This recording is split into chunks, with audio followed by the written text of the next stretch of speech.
भारत में लोकसभा और राज्यसभा चल रही है, लेकिन आपको सरकार और विपक्ष का कोई भी नेता अंग्रेजों के कानूनों और नियमों से बंधी व्यवस्था की बात करते हुए आज भी 2025 में कोई दिखाई नहीं देगा।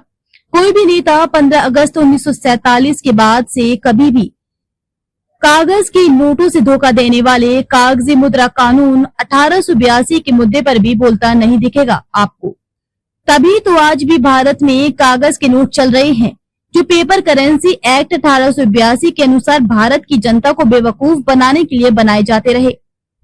असली मुद्रा धातु की होती है, लेकिन अंग्रेजों ने भारत सहित दुनिया की जनता को कागज के नोट थमाकर असली धनराशि सोना, चांदी, तांबा, कांसा और लोहा और उनकी खदानों को खरीदकर हमें बेवकूफ बनाकर लूटने का काम आज भी निरंतर चालू रखा है।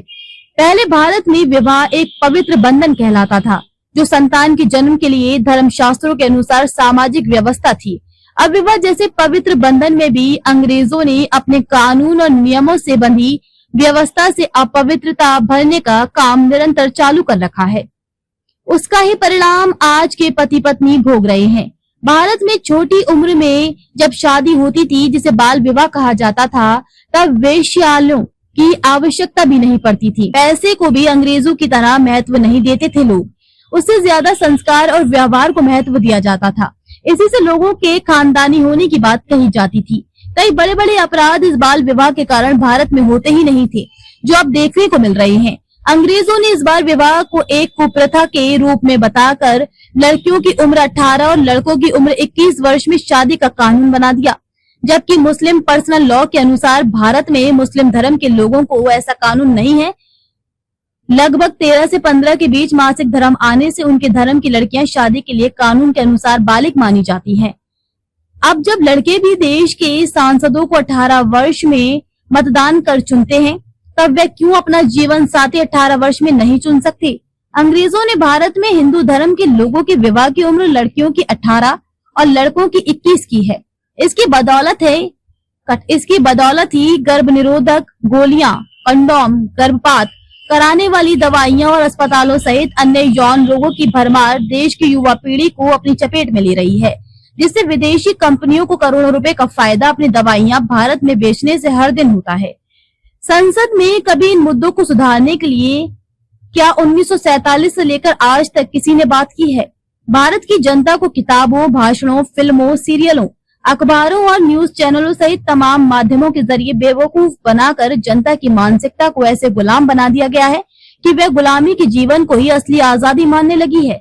नशा, अपराध, अवैध और गैरकानूनी धंधों और रिश्वत सहित लूट तंत्र का रास्ता खुला हुआ है, जबकि संयम, सदाचार, आदर्श और ईमानदारी और सच्चाई जैसी बातें अब लोगों के कान पर जूं की तरह भी नहीं रेंगती। लोकसभा और राज्यसभा में सांसद भारत पाकिस्तान ऑपरेशन सिंदूर और ऑपरेशन महादेव पर सरकार और विपक्ष की बातें सुना कर गुमराह करने में लगे हैं। असली बात कोई करना ही नहीं चाहता और ना आज तक कभी की गई है। सरकारों और विपक्ष में बैठे सांसदों के द्वारा इसलिए सीधे तौर पर अंग्रेजों के कानून 1 जुलाई 2024 तक चलते रहे हैं। बाल विवाह जैसे कई भारत की ऐसी व्यवस्थाओं को अंग्रेजों ने कुप्रथा बताकर खत्म कर दिया, जिससे भारत की जनता का जीवन स्वस्थ, सुखी और सम्मानित रहता था। इसके लिए भारत के धर्मशास्त्रों और ग्रंथों में भी अंग्रेजों ने मैकाले से कई तरह के भेदभाव और मानसिक तनाव और विकृति को जन्म देने वाले श्लोक और चौपाइयां लिखवा कर जुड़वाई। उदाहरण के लिए विश्व के सबसे बड़े संगठन का दम्भ भरने वाले राष्ट्रीय स्वयंसेवक संघ के प्रमुख ने जब समलैंगिक जैसी मानसिक बीमारी को भारत में धर्मशास्त्रों और ग्रंथों का उदाहरण देकर सम्मानित और सही बताया, तो उन्होंने महाभारत के जरासंध के 2 सैनिकों के समलैंगिक होने की बात बताई थी। तब उनकी इस बात में उनके निजी स्वार्थ की ये बात चर्चा में आई थी कि मोहन भागवत और प्रधानमंत्री नरेंद्र मोदी के अवैध और समलैंगिक संबंध लंबे समय से हैं और वे समलैंगिक संबंध को बरकरार रखने के लिए ही समलैंगिक लोगों के विवाह को भारत में कानून बनाकर वैध बना रहे हैं, ताकि दोनों के संबंध पर कोई उंगली न उठाए। इससे महत्वपूर्ण बात यह है कि भारत की जनता इसके पहले कभी भी इस बात को महाभारत में सुना या पढ़ा नहीं था। मैकाले ने संस्कृत भाषा सीखकर भारत के महाभारत जैसे पवित्र ग्रंथ में ऐसे गंदे और अशोभनीय और कुसंस्कार भरने वाले श्लोक लिखकर जोड़े हैं। ऐसी बात नहीं है। भारत के कई धर्म शास्त्रों और ग्रंथों में इस तरह की बकवास बातें जोड़कर भारत की सनातन हिंदू धर्म और उसके धर्म ग्रंथों को बदनाम किया है। आज भारत में सनातन हिंदू धर्म में जो फूट देखने को मिल रही है वे उस मैकाले का ही परिणाम है, जिसने भारत की शिक्षा पद्धति सहित धर्म शास्त्रों को इस तरह से अपनी चालाकी और साजिश रचने वाले श्लोकों चौपाइयों से दूषित कर दिया है कि भारत की जनता हमेशा गुलाम बनी रहे और विश्व के सबसे महान संस्कृति और संस्कार वाली सभ्यता के सनातन हिंदू धर्म को नरक समझकर ईसाई धर्म में धर्मांतरण करने को मजबूर हो जाए। ऐसा इतिहास के जानकार सूत्र बता रहे हैं। खबर को शेयर फॉरवर्ड कर पूरे विश्व में पहुंचाकर विश्व गुरु भारत में सहयोगी बनकर बिना वर्दी के सैनिकों की तरह आप भी अपना कर्तव्य निभाइए। देश और दुनिया की ताजा और विशेष खबरों के लिए देखते रहिए सैनिक गर्जना न्यूज चैनल। नमस्कार।